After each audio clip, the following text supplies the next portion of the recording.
Yeah, we are right here along the First Fairway, and a little dreary day, but again, it's always a nice day, I think, when you're at Augusta National. Hello and welcome to Operation Football Live, presented by Academy Sports and Outdoors. Matt Barnes and Kevin Feigl here, and we've got a ton of action, 15 games to get to, not a lot of time.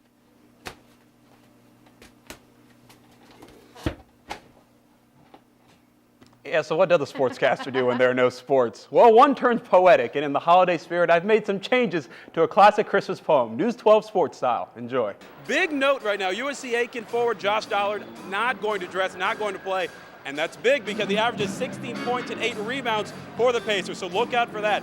Now, not one Major League Baseball game is taking place today. Now, of course, there are only 2 days of the year. You can say that between April and September. Yeah, Tom, it is absolutely beautiful out here. The sun is shining, and I need to shed the light jacket. It is just wonderful, and because of that, the Patriots are out in full force, and for good reason. They were here at 8:30 a.m. Why? Because some of the biggest names in golf were out there getting their final preparation for the tournament. 1, 2, 3, LTV! We're all soldiers, you know, so we're all comrades, and it's just fun, man. We're just out here to have fun, that's it.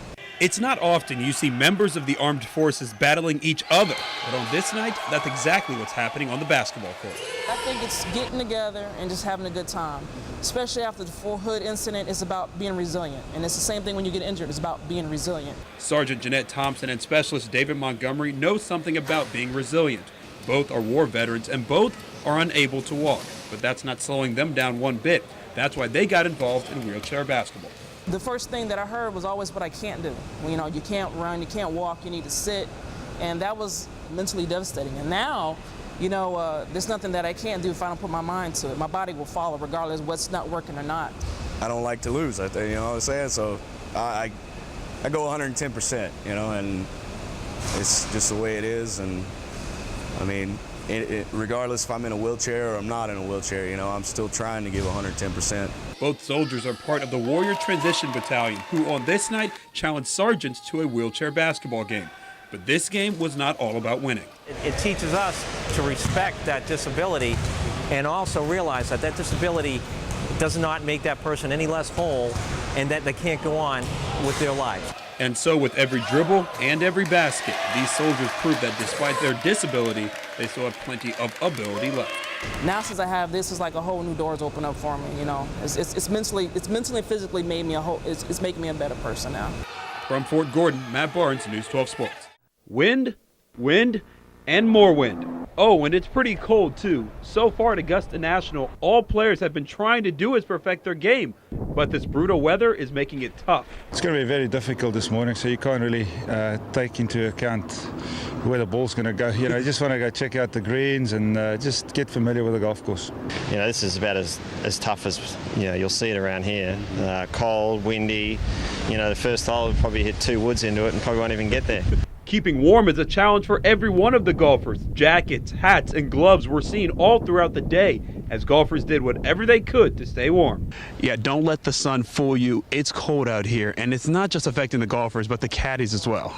It's freezing. Yeah, I'm from Scotland as well. Yep, I'm frozen. You never get used to this, ever.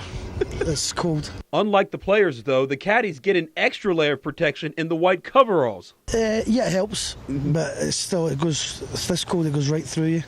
So I'm looking forward to getting on the golf course to get warmed up. It's the 17th layer, and so it was really the key to my actually staying warm today, which you tend to appreciate in a day like this. And after a day of chilly temperatures and crazy winds, golfers and caddies alike are staying optimistic that the weather will take a turn for the better by Thursday. How many layers do you have one under that? 3.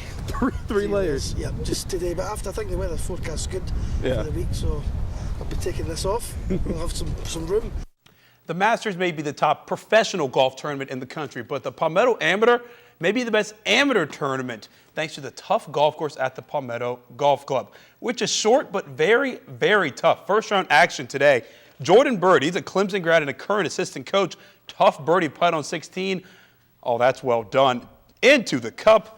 He's having himself a good round. ASU golf coach Josh Gregory birdie putt on 18. Tough one, goes right off the right edge. As I told you earlier, a big trade by the Braves tonight. Atlanta acquired Pittsburgh Pirate all-star outfielder Nate McLouth for 3 players. Now, McLouth hit 26 homers and 97 RBI last year, and will be a big help to a Braves outfield that has been lacking power this season. But how about the game tonight against the Chicago Cubs? Bottom 6, 2-0 Cubs.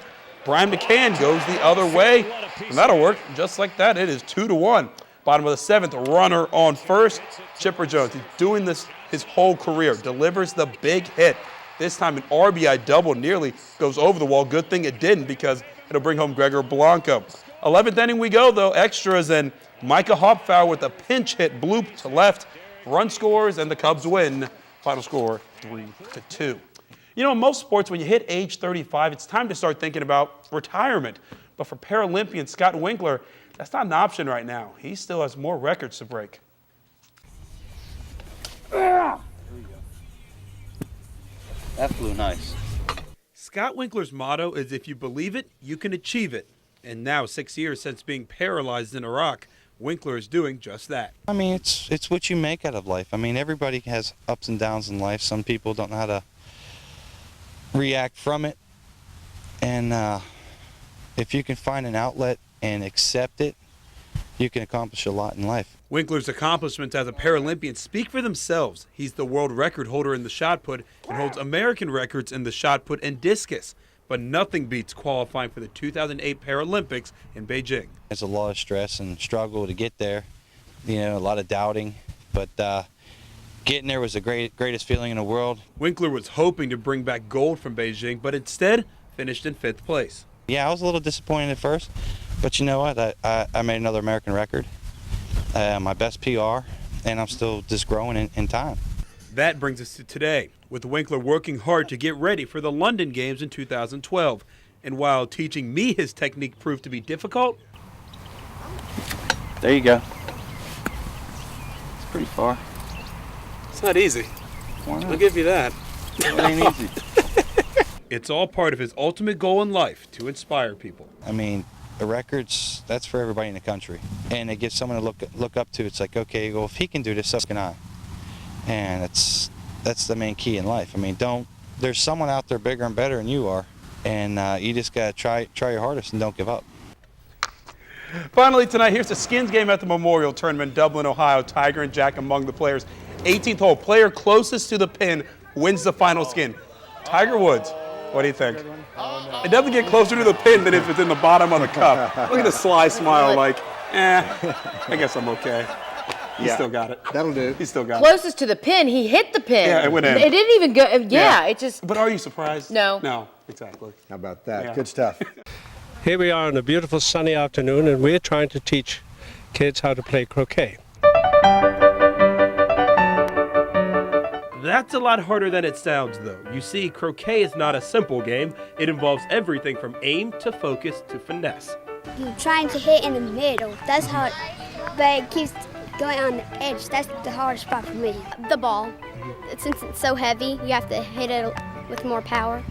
You have to focus on the ball and try to hit it through the wicket as hard as you can. Well, like any of us that play the sport, it's a question of focusing. Kids and adults too want to do this, you know, jerk the ball, and it doesn't go in the right place. Despite the rookie mistakes and summer heat, these kids are having fun learning the game. I like how you hit it. You don't hit it like in golf. It's really competitive. You get to hit people out the way. Really, it's like real estate. Wait, did he say real estate? Sort of, because if you have a house on the list, and you're trying to save up money, someone can just knock you out the way and buy it. The good thing is that these kids will get better by the end of the clinic, and that improvement is what makes it all worth it. As time goes by, of course, they improve and improve a great deal, and it's so exciting to see the delight as they make a wicket or as they hit the center post. It warms my heart. From Aiken, Matt Barnes, News 12 Sports.